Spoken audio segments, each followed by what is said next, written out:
ఈ రోజు మీరు చూస్తే దేశం మొత్తం యుద్ధ వాతావరణంలో ఉంది.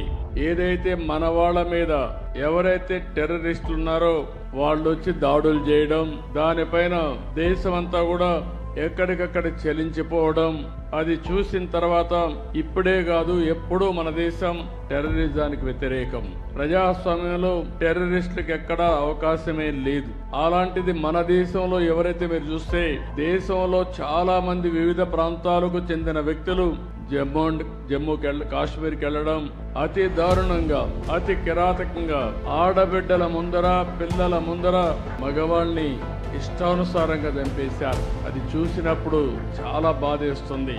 అలాంటి సంఘటన జరిగిన తర్వాత ప్రధానమంత్రి గారు ఎప్పుడూ చెప్పారు, తీవ్రవాదానికి ప్రపంచంలో చోటు లేదని చెప్పి దీనిపైన చర్య తీసుకోవాలని సింధూర్ అనే కార్యక్రమం పెట్టి టెర్రరిస్టులను హతం చేసిన దేశం, హతం చేసిన ప్రభుత్వం కేంద్రంలో ఉండే ఎన్డీఏ ప్రభుత్వం అని చెప్పి కూడా నేను మీకు తెలియజేస్తున్నాను.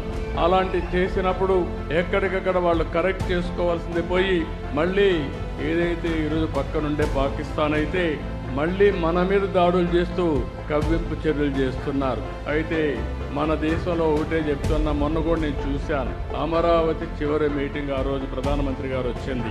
అమరావతిలో కొన్ని లక్షల మంది సమక్షంలో నేను ఒకటే చెప్పాను, ఈ దేశాన్ని రక్షించే శక్తి ప్రధానమంత్రికి ఉంది, ఎవ్వరూ ఏమీ చెయ్యలేరని మేము ఆ రోజు చెప్పాం. అది చేసి చూపిస్తారని మరొక్కసారి మీ అందరికీ విజ్ఞప్తి చేస్తున్నా. అయితే ఒక్కొక్కసారి బాధ కలుగుతుంది. ఇలాంటి జరుగుతూ ఉంటే ఈ జిల్లాలో చాలా గ్రామాల్లో చాలా మంది దేశ భక్తితో డిఫెన్స్కి వెళ్తున్నారు. మేము కూడా దేశాన్ని కాపాడాలి, నా వంతు బాధ్యతగా నేను కూడా దేశ సేవ చేయాలని చాలా మంది ముందుకొచ్చి యువకులైతే ఈ యొక్క రక్షణ శాఖలో చేరుతున్నారు. అందులో చేరిన వ్యక్తుల్లో మన తెలుగు బిడ్డ మురళీ నాయక్, ఈ జిల్లా వాసి. ఆ మురళీ నాయక్ ప్రాణాలు కోల్పోవడం చాలా బాధేస్తుంది. ఈ రోజు మీరు చూసినప్పుడు జమ్మూ కాశ్మీర్ సరిహద్దుల్లో పాకిస్తాన్ జరిపిన కాల్పుల్లో మన ఉమ్మడి జిల్లాకు సంబంధించిన వ్యక్తి నిన్న చనిపోయారు. గోరంట్ల మండలం కల్లి తండాకు చెందినటువంటి మురళీ నాయక్ వీర మరణం, దేశం కోసం చనిపోయారు. బాధేస్తుంది.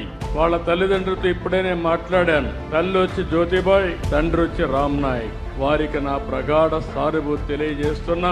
ఈ రాష్ట్రం, ప్రభుత్వం, సమాజం మీకు అండగా ఉంటామని ఈ సభా సమావేశంలో హామీ ఇస్తున్నానని చెప్పి కూడా నేను మీకు తెలియజేసుకుంటున్నాను.